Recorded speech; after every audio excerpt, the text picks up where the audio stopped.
अस्सलाम वालेकुम everyone, welcome back to another vlog. कैसे हैं आप लोग।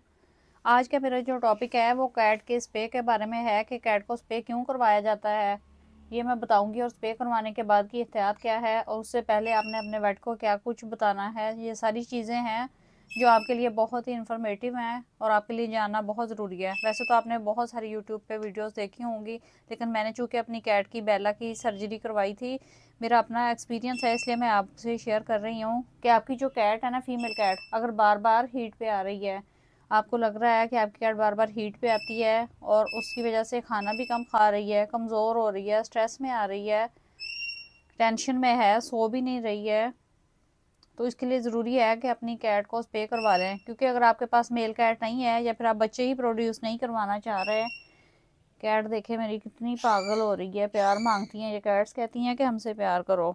आप भी अपनी कैट को प्यार किया करें तो आपकी कैट जो है, ये देखें बहुत क्यूट है, ये मेरा स्नो बेबी बहुत क्यूट है। तो अब मैं अपने टॉपिक की तरफ आती हूँ कि अपनी कैट को स्प्रे करवा लें। स्प्रे करवाने का फ़ायदा क्या होगा, आपकी जो कैट की हेल्थ है वो बहुत अच्छी हो जाएगी, खाना भी ठीक खाएगी और कैट स्ट्रेस भी नहीं लेगी और अच्छा पेट बन के रहेगी। कैट की लाइफ बहुत ज़्यादा बढ़ जाती है स्प्रे करवाने से। लेकिन स्प्रे करवाने के बाद कौन सी एहतियातें करनी ज़रूरी हैं। सबसे पहले तो जब आपने स्प्रे करवाना है तो कैट को डॉक्टर के पास लेके जाएं। जब आप वेट के पास लेके जाएंगे ना, तो उसे आप सारी हिस्ट्री अपनी कैट की बता दें कि आपकी कैट की डिवर्मिंग हुई हुई है, वैक्सीनेशन हुई है या नहीं हुई है, वो खाना पीना ठीक से खा रही है, स्ट्रेस तो नहीं ले रही, स्ट्रेस में तो नहीं है, और उसे किडनी का कोई इशू तो नहीं है। ये सारी चीज़ें, जो सारी हिस्ट्री है, ये कैट की बतानी ज़रूरी होती है। ये आपकी अपनी ही कैट के लिए फ़ायदेमंद है। अगर आप ये सारी चीज़ें डॉक्टर को नहीं बताएंगे ना, तो ये आपकी कैट के लिए हार्मफुल भी हो सकता है। और सर्जरी करवाने से पहले आपने अपनी कैट को फास्टिंग करवानी होती है, ताकि सर्जरी के दौरान या सर्जरी के बाद कैट वॉमिट ना कर दे और जो खाना है वो खुराक की नाली में ना आ जाए। ये सारी बातें तो सर्जरी से पहले की हैं। और सर्जरी के बाद क्या करना है आपने, जब आपकी कैट की सर्जरी हो जाए उसके बाद आपने कैट को खाना पीना नहीं देना है, उसके बाद आपने उसको वेट फूड देना होता है। और सर्जरी के बाद कैट का जो टेम्परेचर है उसे मेंटेन रखना बहुत ज़रूरी होता है। जब वो होश में आए तो जंपिंग ना करे, क्योंकि उछल कूद करने से कैट के स्टिचेस लगे होते हैं वो खुल जाते हैं। बाज़ कैट्स के स्टिचेस नहीं लगते, ये कैट्स पे डिपेंड करता है, और बाज़ के लगते हैं। लेकिन फिर भी जिनके नहीं भी लगते उनकी तो और भी ज़्यादा टेंशन वाली बात होती है कि जैसे ही जंपिंग करेगी कैट तो वो सारा खुल सकता है, उसका जो ज़ख़म है। उसके लिए ज़रूरी है कि आप 5-6 दिन लग जाते हैं कैट को ठीक होने में, तो कैट को आप एंटीबायोटिक का कोर्स ज़रूर ही करवा लें, ताकि उसके बाद में कोई इन्फेक्शन वगैरह ना फैल सके, कोई भी इसको इन्फेक्शन ना हो। ये कैट के लिए ही बेहतर है। और कैट को जंपिंग बिल्कुल ना करने दें। जब कैट होश में आ जाती है उसके बाद कोशिश करती है कि अपने ज़ख़म को मुंह से छेड़ने की, तो आप ई कॉलर पहना के रखें कैट को, ताकि कैट अपने ज़ख़म तक ना पहुंच सके, मुंह से अपने ज़ख़म को छेड़ ना सके।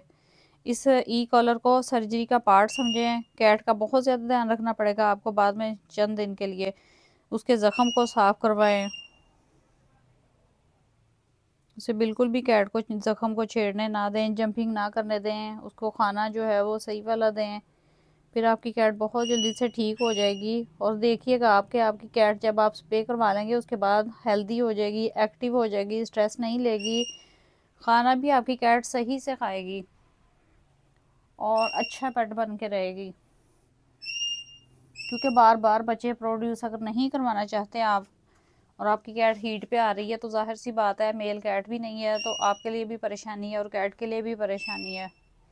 इसलिए ज़रूरी है कि अपनी कैट को स्प्रे करवा लें। एक ही कैट काफ़ी है आपके पास, उसी का ख्याल रखें, उसी को खाना खिलाएं। जिस तरह के ये मेरा स्नो बेबी है, स्नो बेबी है, बहुत क्यूट है। जिधर भी जाती हूँ ना, ये स्नो पीछे पीछे आ जाता है। स्नो पेट जो होते हैं आपसे इतने मानूस हो जाते हैं ना कि आप कहीं भी चले जाओ पेट आपको याद आता है। और घर में कहीं भी हो पेट आपके पीछे पीछे फिरता है।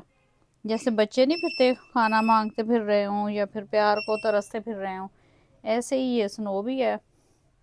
जिसने पेट रखे हैं उन सबको अपने पेट से इतना प्यार हो जाता है ना कि बाद में अगर खुदा न खास्ता आपके पेट को कुछ हो जाए तो ये भी बहुत बड़ा सदमा होता है, बहुत बड़ी टेंशन होती है। क्योंकि ज़ाहिर ऐसे बच्चों की तरह पाला होता है तो पेट से भी प्यार हो जाता है बहुत ज़्यादा।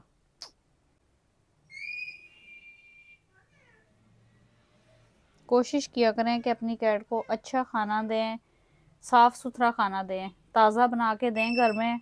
घर का सादा खाना दें। बेशक आप चिकन हो उसमें ब्रेड मिक्स कर लिया करें, उसमें रोटी मिक्स कर लिया करें, चिकन में चावल मिक्स कर सकते हैं, आलू मिक्स कर सकते हैं। इसकी कलेजी थोड़ी सी पड़ी है तो उसे उबाल के हल्का सा उबाल दिया करें। बहुत ज़्यादा उबालने की ज़रूरत भी नहीं है क्योंकि ये कैट्स तो रॉ मीट भी खा जाती हैं। गर्दनें हैं वो उबाल दिया करें। इस तरह की कोई भी चिकन पड़ा हुआ है ना, या फिर कलेजी पड़ी हुई है, या फिर फ़िश पड़ी है, कैट को पालना कोई मुश्किल काम नहीं है। चिकन तो हर घर में होता ही है। आप चिकन खिला दिया करें अगर आप वो फूड अफोर्ड नहीं कर सकते जो इम्पोर्टेड है। अब देखिए मेरी कैट कितना सुकून कर रही है, कितना मज़ा कर रही है। आप भी अपनी कैट को प्यार किया करें, अपनी कैट का ख्याल रखा करें।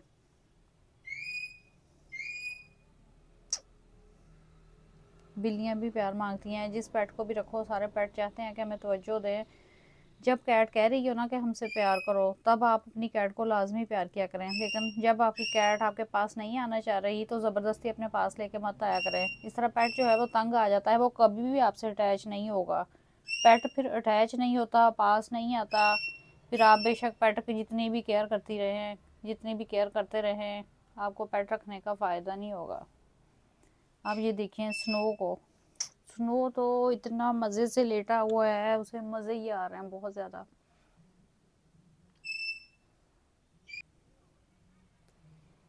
अब स्नो को मैंने प्यार करना छोड़ दिया तो स्नो मुझे कह रहा है कि मुझसे प्यार करो फिर।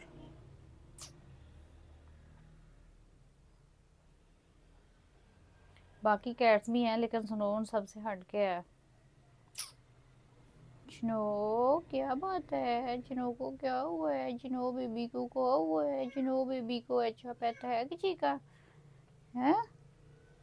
क्या मसला है?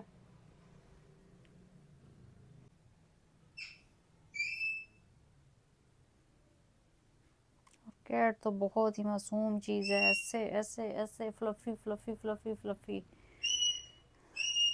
हम्म अब किधर जाना है आपने? है मिट्ठू बुला रहा है तुम्हें।